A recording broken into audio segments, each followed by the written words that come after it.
آپ اندازہ کر سکتے ہیں؟ اسی لیے حضرت علی جو ہیں وہ یعنی کوفے میں شہر سے باہر آپ کو پتہ ہے کنویں ہوا کرتے تھے، اکیلے جا کے کنویں پہ بیٹھ کے رویا کرتے تھے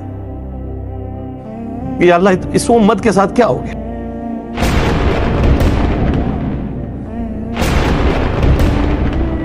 یہ روایت المستدرک الحاکم میں بھی موجود ہے اور صحیح سند کے ساتھ، اور المصنف ابن ابی شیبہ کے اندر بھی موجود ہے کہ مولا علی علیہ السلام جو ہیں وہ ان کے پاس حضرت طلحہ کا بیٹا آیا، عثمان ابن طلحہ، تو آپ اس کو جب ملتے ہوئے آپ نے نا سورہ حجر کی وہ آیت پڑھی کہ جو اہل ایمان کے دلوں میں ایک دوسرے کے بارے میں غل آ جائے گا نا، قیامت والے دن اللہ تعالیٰ ان کے دل سے وہ غل دور کر دے گا، پھر وہ جنت میں آمنے سامنے بیٹھے ہوئے ہوں گے تختوں کے اوپر، ٹیک لگائے ہوئے تکیوں کے اوپر۔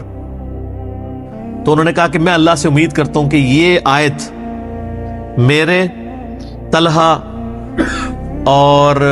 زبیر اور عثمان ابن عفان، ان تین بندے اور چوتھا میں، یہ آیت ہمارے بارے میں ہے کہ اللہ تعالیٰ ہمارے دلوں میں جو ایک دوسرے کے لیے میل آ گیا قیامت والے دن وہ دور کر دے گا اور ہم ایک دوسرے سے راضی ہو جائیں گے۔ ظاہر ہے مطلب وہ تکلیفیں تو پہنچی تھی نا حضرت علی کو، مطلب کئی لوگوں سے تکلیف پہنچی، بل آپ نے ان کو ایک کلین چٹ دے دی کہ میں اللہ سے امید کرتا ہوں کہ ان لوگوں کے بارے میں یہ آیات ہے کہ اللہ تعالیٰ ہمارے دلوں میں ایک دوسرے کی نفرت ختم کر دے گا، جو اگر دنیاوی وجہ سے، دنیاوی طور پر کسی دینی وجہ سے آئی ہے۔ تو یہ غل کا لفظ وہاں پہ بھی استعمال ہوا ہے۔ اب ڈاکٹر اسرار صاحب رحمہ اللہ تعالیٰ، چونکہ ان کی حدیث کی فیلڈ نہیں تھی، انہوں نے یہ جب سورہ ہجر کی آیات آئیں، اس پہ میرا مسئلہ نمبر 116C بھی ریکارڈڈ موجود ہے، انہوں نے نا اس میں حضرت معاویہ کا نام بھی لے دیا کہ میں اللہ سے امید کرتا ہوں یہ میرے اور معاویہ کے بارے میں ہوگا۔ نا،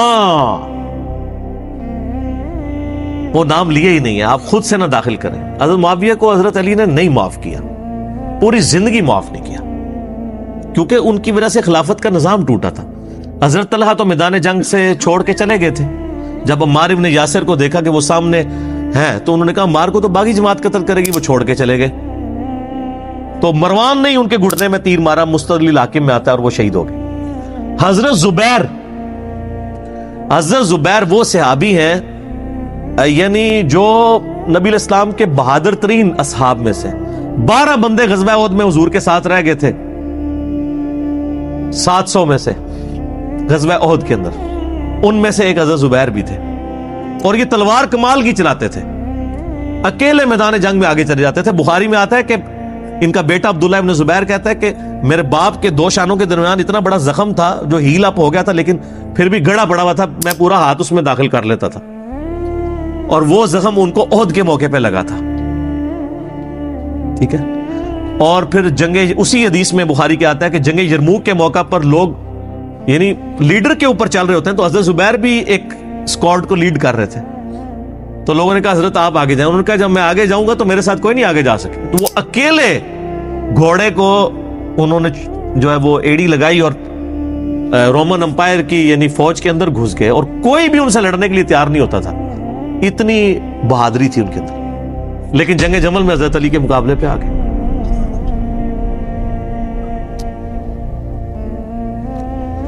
اس تکلیف کا کوئی اندازہ نہیں کر سکتا۔ حضرت حسن ابن علی نے بتایا مولا علی سے کہ بھئی حضرت زبیر آئے ہیں، تو حضرت علی نے کہا کہ رکو میں خود جاتا ہوں۔ گئے، کہا زبیر یاد ہے وہ دن جب نبی تم مجھ سے بڑا پیار کر رہے تھے، پھوپھی ذات تھے نا، نبی علیہ السلام کی پھوپھی کے بیٹے ہیں حضرت زبیر بن عوام رضی اللہ تعالیٰ عنہ، تو حضور نے تم سے ایک بات کہی تھی کہ تم علی سے اتنی محبت کرتے ہو، ایک دن آئے گا کہ تم تلوار لے کے علی کے خلاف کھڑے ہو جاؤ گے، تو تم نے کیا کہا تھا کہ یا رسول اللہ میں علی کے خلاف کھڑا ہوں گا؟ فرمایا ہاں تم اس وقت ظالم ہو گئے۔ تو حضرت زبیر جو ہے وہ ان پہ غشی طاری ہو گئی،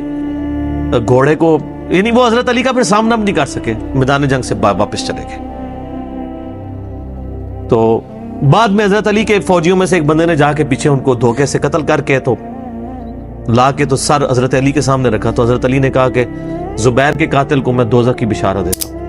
کیونکہ زبیر جنتی تھا۔ تو وہ شخص پھر حضرت علی سے ناراض ہو گیا کہ میں نے تجھے حکم دیا تھا، جب میں نے ان کو جانے دیا ہے تو نے یہ کام کیوں کیا؟ تو وہ پھر خارجی ہو گیا۔ اور یعنی یہ وہ محبت تھی، وہ جہاں محبت تھی وہ نظر آتی تھی۔ ظاہر ہے کہ ایک بندے کی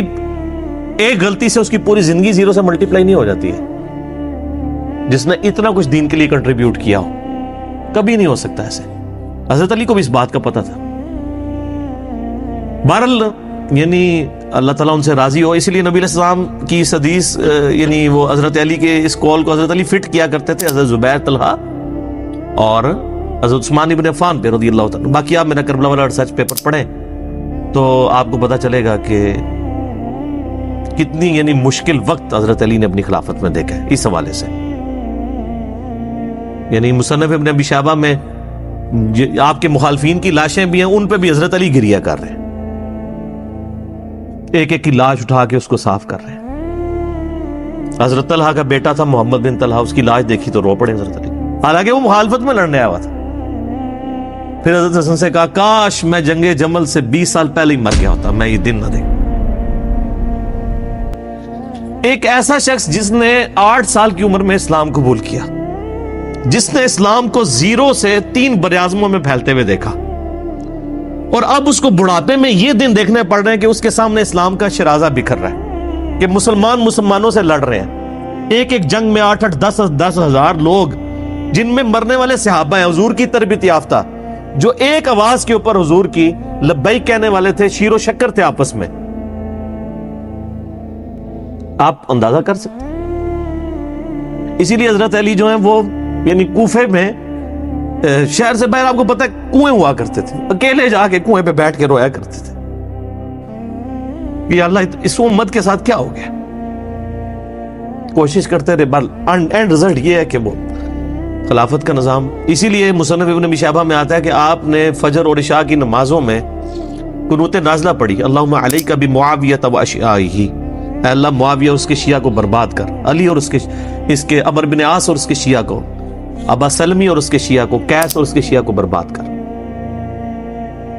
باقی احادیث میں آپ علیہ السلام نے جو بشارت کر دی تھی، مسنن نسائی الکبریٰ کے اندر حدیث موجود ہے، حاکم کے اندر، کہ نبی علیہ السلام نے حضرت علی سے ایک دن فرمایا تھا، اے علی، اگلی امتوں میں سب سے بڑا بدبخت وہ تھا جس نے قوم عاد کی اونٹنی کو قتل کیا اور اس کے بعد عذاب آ گیا، میری امت کا سب سے بڑا بدبخت وہ ہوگا جو تیرے سر کے خون سے تیری داڑھی کو رنگ دے گا، اور وہی ہوا ہے۔ اور اس کے بعد پھر دیکھیں امت ایک جگہ جمع نہیں ہوئی ہے، حضرت علی ایک آخری کوشش تھے، اور جن لوگوں نے اس وقت ساتھ نہیں دیا پھر ان کو دنیا میں اس کا خمیازہ بھگتنا پڑا ہے۔ عبداللہ بن عمر نے بیعت نہیں نہ کی تو صحیح بخاری اٹھا کے دیکھیں، عبداللہ بن عمر کو آل امیہ نے قتل کروایا، حجاج بن یوسف نے زہر آلود نیزہ مروا دیا، اور حاکم کے اندر مجموع الزوائد کے اندر موجود ہے، حضرت عبداللہ بن عمر آخری عمر میں کہا کرتے تھے کاش میں اس وقت علی کا ساتھ دیتا اور یہ خلافت کا نظام تو بچ جاتا، کیونکہ کئی لوگ بیچ میں نیوٹرل ہو گئے تھے جو پھر ساتھ نہیں دیا، تو اس کی وجہ سے پھر حضرت علی کے چونکہ اب پاس اتنی مین پاور نہیں تھی کہ اس سسٹم کو سنبھال سکتے، بال پھر وہ شہید ہو گئے اور پھر معاملات آگے۔ صحیح بخاری میں حدیث ہے، نبی علیہ السلام کے پاس واشی آیا فتح مکہ کے موقع پر، اور وہ واشی کون تھا؟ قاتل حمزہ۔ ہائے ہائے ہائے، حمزہ نبی علیہ السلام کے صرف چچا نہیں تھے بلکہ بھائی بھی تھے، دو شریک اور ہم عمر بھی تھے، دوست بھی تھے۔ واشی کو حضرت بلال نے سفارش کروائی کہ یا رسول اللہ میرے کہنے پہ معاف کر دیے جائے۔ واشی پیش ہوا، فرمایا واشی یا رسول اللہ، قاتل حمزہ یا رسول اللہ، تیرا ایمان قبول ہے لیکن کیا تو ایسا کر سکتا ہے کہ اپنی شکل مجھے نہیں دکھانی؟ ہائے ہائے ہائے ہائے، یہ وہ شخص ہے جو حریص علیکم بالمؤمنین رؤوف الرحیم ہے،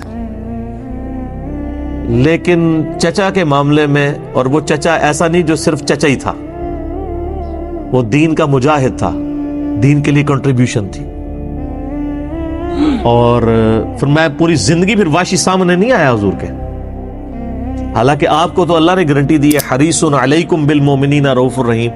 نبی علیہ السلام مومنین پر رؤوف بھی ہیں, رحیم بھی ہیں.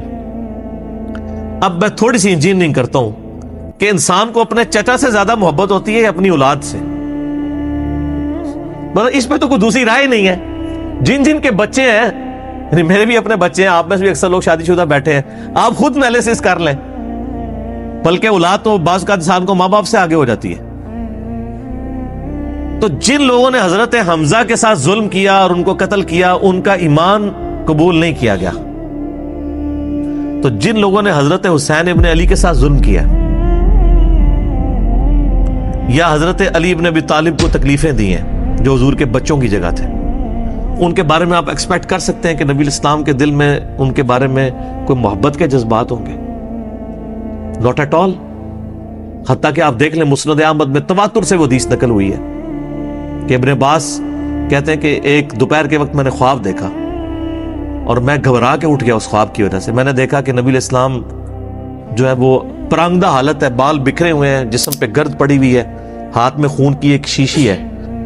اور میں نے کہا یا رسول اللہ میرے ماں باپ قربان, آپ کی کیا حالت ہے؟ تو فرمایا کہ یہ حسین اور اس کے ساتھیوں کا خون ہے جو صبح سے میں کربلا میں سمیٹ رہا ہوں. اور یعنی ایک اللہ کی طرف سے دکھایا گیا یہ تشبیہ, یعنی ایک لادہ سے ایک محکمہ خواب کے محکمہ بالکل الگ سے. آپ مجھے خواب میں آئے تو آپ کو نہیں پتا ہوگا کہ آپ میرے خواب میں آئے. یہ اللہ تعالیٰ تمثیلاً دکھاتا ہے. اور نبی علیہ السلام کو خواب میں دیکھ رہا ہے کون؟ صحابی. تو وہ تو کنفرم ہے, بخاری مسلم میں حدیث ہے, جس نے مجھے خواب میں دیکھا میری شکل میں شیطان نہیں آ سکتا.